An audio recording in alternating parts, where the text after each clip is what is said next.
她正想跟闺蜜讨论这个刚听到的这个惊天大瓜的时候，阿杰其实家里超有钱，他是一个富二代的时候，他打开赖又跳出这个阿杰的讯息哦。阿杰说：“我知道一间很棒的餐厅，甜点做得很厉害，晚上有没有空？”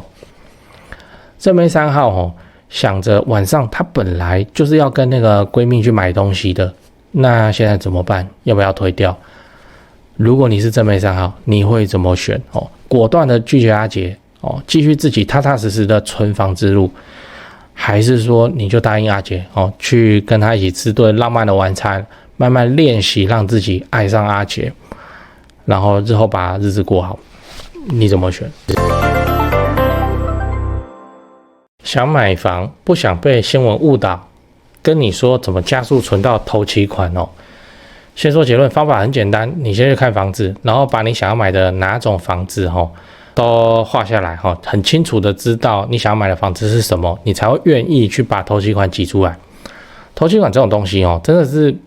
在我看来不是用存的你用挤的会快很多。嗨，我是买房阿元，订阅买房阿元，我先祝你老了有房也有钱。我们上礼拜聊了小资族要怎么准备头期款，如果你还没看过的话可以看一下。那今天我想跟你讨论，想买房不要看太多新闻。有时候会认识一些年轻的朋友就闲聊啊，因为他知道我有在做房地产，然后他就会说他想买房子，可是房价好贵。那我就会进一步的去问说，所以你是想要买哪里买什么产品你预算多少那你有什么一定要的条件？好，来，接下来通常就会是长这样我演给你看。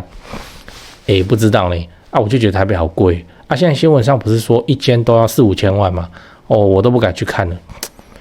你看这个对话到这边就断掉了，因为他只是想而已他嘴巴上说想而已，他根本没有认真去看过这个问题，所以经不起推敲。他知道他是个问题，可是他连那个问题的描述都描述不清楚就会变成这样，就不由自主的害怕，然后新闻整天都在渲染那自然就会望而却步了。好，那如果你要继续追问的话，他还会怎样？更小灯休息，真的是这样，很多这种我真的遇到很多来问的观众啊，或身边朋友啊，很多都是这样。那我其实也知道，因为大家现在就是看新闻嘛。那我朋友在那边讲什么台北预售一坪已经破120板桥都已经破100了那万华一坪新案子的话还破130，什么有没的，那他就会觉得这件事情怎样？哇靠，跟我完全没关系。所以这个就是怎样？这个就是新闻在误人啊。你如果每天看新闻，我跟你说，你只会觉得这个世界明天就要毁灭了，马上要第3次世界大战了马上就要开打了，真的是这样。所以你要知道，头期款不是用存的。我的建议是说，如果你想要买房子，就不要看那么多有的没的新闻，尤其是现在市场中喊空的那一票的人一直在那边乱你还不如多看看我的影片。真的至少我认为我讲的很中肯我也不会一直跟你洗什么现在会大涨那怎样会怎样，我就是很中立那市场该怎样就是怎样，反映出来就是怎样市场要跌我也不会避讳，我就跟你讲房地产冷就冷我跟你讲说什么信用管制我会打到，我也直接跟你讲了那我建议你说，如果你想要买房子，最佳的做法是先画靶再射箭先画靶再射箭，就是你不要想说等你存到300万头期款以后，你再来考虑买怎样的房子。我跟你讲，你存不到的你存不到的，因为存这个字它就会让你没有危机感你觉得说慢慢来我跟你说很多人存了10年、20年都还存不到头期款的原因是什么？就他的存法怎样等自己爽完以后，剩下的才来当做头期款。什么意思？就是说，如果假设薪水5万好了先扣房租1万5，生活费2万，然后这个月的生日可能一不小心就买了什么精品2万块就出去了，然后再一些有的没的杂志再扣下去，剩5000块。好，那这个月我就来存这5000块吧，我有存钱我不是没存这是我的头期款之路。这个月5000，下个月什么同事又在揪日本，那我先从我的头期款账户里预支个2-3万好了，等我领完年终我再给它补回去。最后1年过去了，看一下存折靠腰，这个头期款的账户怎么才多了几千几万块而已？你信不信？非常多人都是这样。最后你要知道，你应该先画靶再射箭我刚才讲的那个情况就是因为你是用存的这个概念来处理头期款，所以才会存得很慢。那我建议的做法是用挤的用挤的怎么做？来，我跟你分享，就是你现在去看房子不管你头期款有多少，你就直接就给它买下来。屁嘞，怎么可能你就直接去看你买的房子，然后你不要一开始就去看到什么台北市6000万的电梯大楼，那谁不喜欢我跟你说，你只会活得很绝望而已。你大概就看个1000、1200就能买到的房子，就是现在新青安规格，就对了。然后你就会知道说，你大概可以住什么样子的房子在哪一区，环境大概怎样人家说万华，其实你真的去看了几间呢，也没想象中的烂大概就是这样。然后你就问你自己能不能接受，不能接受的话，你要加码到多少你才能接受这个房子我说的是接受不是你渴望的房子谁不想要住豪宅就是说你能接受的房子。好，来假设你觉得你至少要看一看，然后看了一圈，你至少要住到1500万的房子才算是不满意可接受。好，那你就是1500你就可以回推因为你是首购，所以你必须要拿出300万的头期，然后你现在头期只有50万，所以你还要再补250万。那你预计要花多久补完这个钱？好，此时你的想法就会改变了，因为你看得到目标嘛。我们再用刚才的月薪5万来举例假设你现在决定1个月要存2万5，好，你就开始用挤的，用挤的。我房租1万5是不是太贵？那我有必要租那么好吗？我可不可以搬去1万的地方那个包包是不是可以先不要买出国是不是以后再去？你就会开始斤斤计较自己的每一份开销本来1个月只能存5000开始会变成1个月可以存12000、13000、15000甚至有一些月份这个之前买的泡面还留着好把它吃一吃好，那吃好，你1个月可以存3万下来。为什么？因为你已经把那个房子在你心目中具象化了。就像很多的那个老师不是都会讲说，你要把你的目标写成一个很大的牌子，然后就贴在房间门口，你要每天看着它，不要说用想的，我以后我未来有一天，这都不具体，就是要很具象，你就把它贴出来去看到那个房子，清楚的知道自己离那个房子多远，很具象。而且你看每年房价的起伏你新闻看那么多，你就很紧张嘛。我本来1500买得到房子，现在1600，我头期又要多挤出来一点，又要等等一等之后它又上去了。这个时候我怎么说就是你开始存你的头期款了开始了，然后你就不要管了不要管那些新闻上风风雨。他说房价涨又怎样？你能怎样？你要骂他吗？房价跌了又怎样？你就不买了吗？相信我，如果你用这个用挤的方式来存很具体，然后用倒推的方式，很快就可以存到了。好啦，我们整理一下，我们今天聊了想买房不要去看太多新闻，因为你会失焦我先跟你分享了我之前在跟朋友聊天的时候发现的状况，就是很多人没有很实际的去了解房地产市场，就随新闻起舞，什么一坪突破150万什么高雄出现65万。那才他妈一个案子而已，它不是整个高雄那整个高雄的正市区中古电梯大，我现在还是找得到30以下的对它又不是65，就是会失焦了。那我的建议是说，你不要管现在你身上的钱是多少，你应该先去看房子，先把目标定清楚，先弄清楚说好，这就是我想住的房子，然后再去算你还差多少这样子去存头期款才会很有感觉。如果你只是傻傻说我先存300万，其他再说我跟你说，很容易会发生的情况是，你想花钱的时候就会找借口来动用这笔钱，一整年下来也存不到什么钱但你只要先瞄准好目标，你存这个钱就会有意义，你就会更愿意节省开支，把头期款挤出来这样真的是会快很多，而且你会踏实很多。只是你去日本你就不会迷茫，那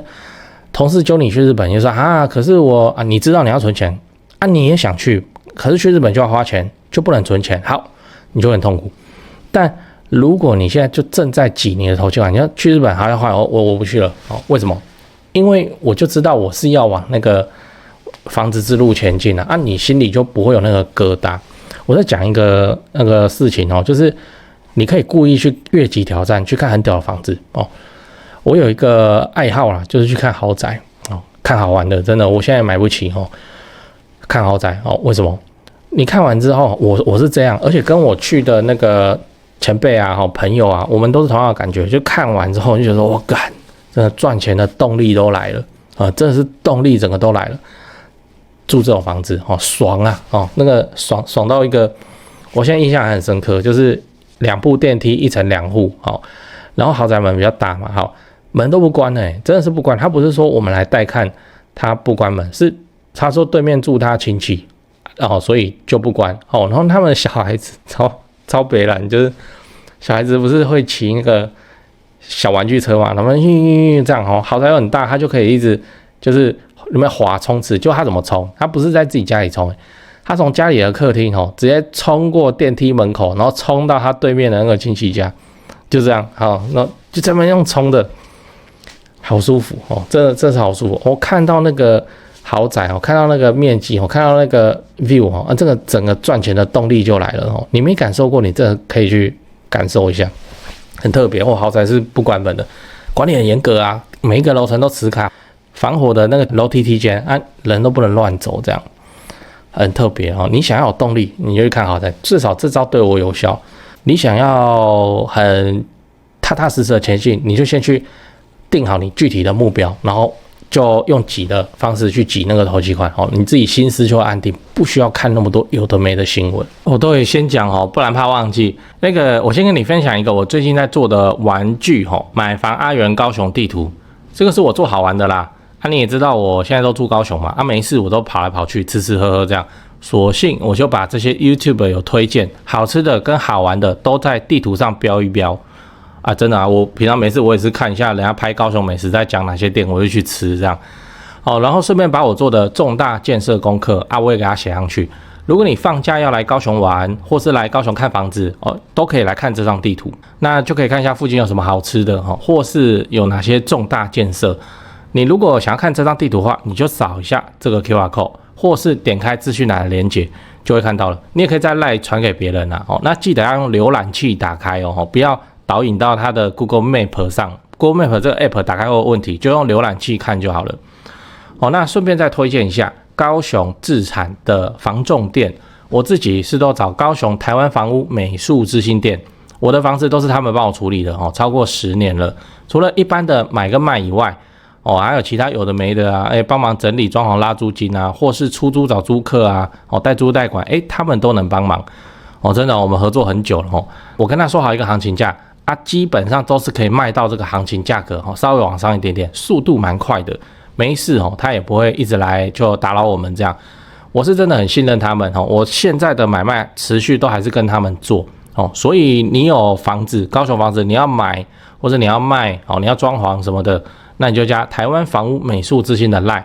说你是阿元的观众那助理他们就会好好的去服务你。我自己也有加他们平常也会 po 房子嘛，我跟你都是看一样的房子真心推荐。现在就加台湾房屋美术之星的 LINE 小老鼠 go 小老鼠5个 go 记得说是阿元观众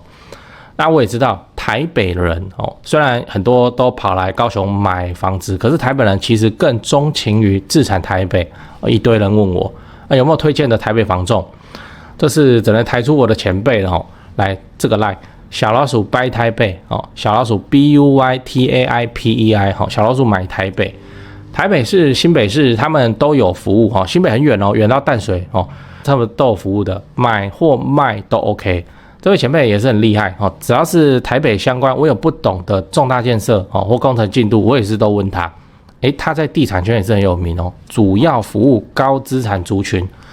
但先说前提你要自产台北市，你实力就要够，这个是全台湾最顶级的巅峰战场自备要大概500以上吧，这就是常态。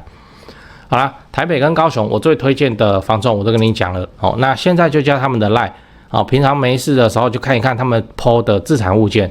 我是买房阿元，订阅买房阿元，我先祝你老了有房有钱。好，来讲八卦。我今天讲一个故事这个故事可能会稍显平淡但是我相信这个会是很多人，甚至就是目前在看影片的你身上会发生的事情就会长这样。因为类似的情况我们都听身边的同事讲过很多。来，在台北市的夜幕下，灯光交织出一片繁华的景象，宛如一片星海。镜头缓缓拉近，焦点落在了一间小小的出租套房里头。正妹3号正躺在床上，手机萤幕的光芒照亮了她略显疲惫却闪烁着希望的双眼。她滑着手机，新闻标题不断跳出：台北房价再创新高，预售屋一坪破100万。这些新闻让她看了心生畏惧，却也激起她对未来生活的畅想。正妹3号虽然只是一个小资女孩，但她心中却早已对未来有了规划。她梦想属于自己的小窝能够拥有一个，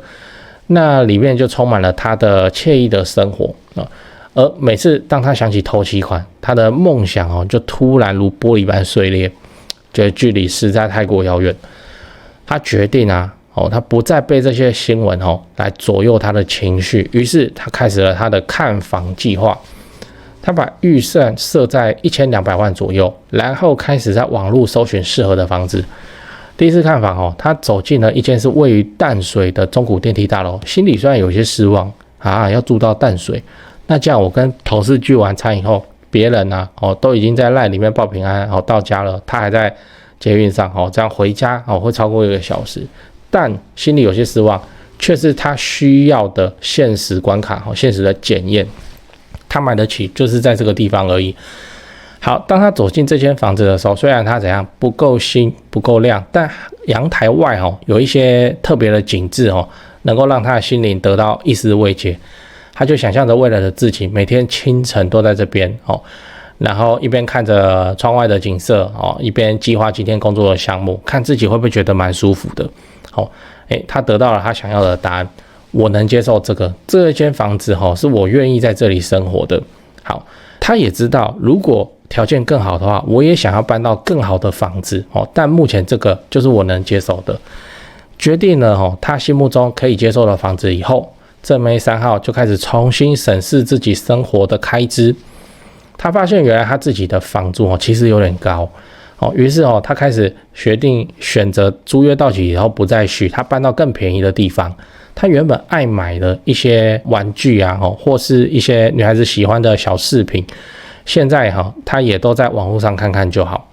他的生活不再像以前一样随心所欲，而是充满了节俭以及对未来的期盼。随着时间流逝，正妹3号的努力终于迎来回报。他亲眼看着自己的头期款逐渐累积起来慢慢增多，这个让他的内心感到非常的充实，仿佛一股暖流这样。此时发生了一点意外的插曲，就是公司里面有一位追求他一段时间的人叫阿杰但那个正妹3号一直没有答应。为什么？因为他觉得阿杰这个人工作很轻浮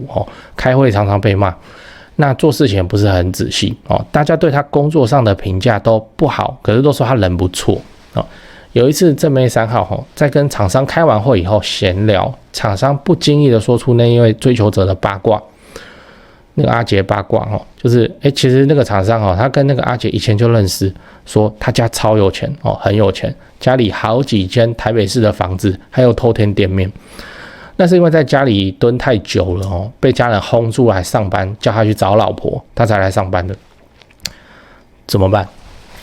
你这个正妹3号听到以后他觉得怎么办？怎么会这样？怎么办？那他正在追求我要不要答应他？只要一答应下去，人生就轻松了他就可以直接获得自己想要的生活台北市一堆房子，这是他想都不敢想的事情，他自己存都存不到的事情但一答应，人生就轻松。可是他拥有的就不是自己热烈渴望的爱情。那你不答应他吗？不答应阿杰，生活明天依旧一地鸡毛，沉重的生活压力。她正想跟闺蜜讨论这个刚听到的这个惊天大瓜的时候阿杰其实家里超有钱，他是一个富二代的时候，他打开LINE又跳出这个阿杰的讯息阿杰说，我知道一间很棒的餐厅，甜点做得很厉害，晚上有没有空？正妹3号想着晚上她本来就是要跟那个闺蜜去买东西的，那现在怎么办？要不要推掉？如果你是正妹3号，你会怎么选果断的拒绝阿杰继续自己踏踏实实的存房之路，还是说你就答应阿杰去跟他一起吃顿浪漫的晚餐，慢慢练习，让自己爱上阿杰，然后日后把日子过好。你怎么选？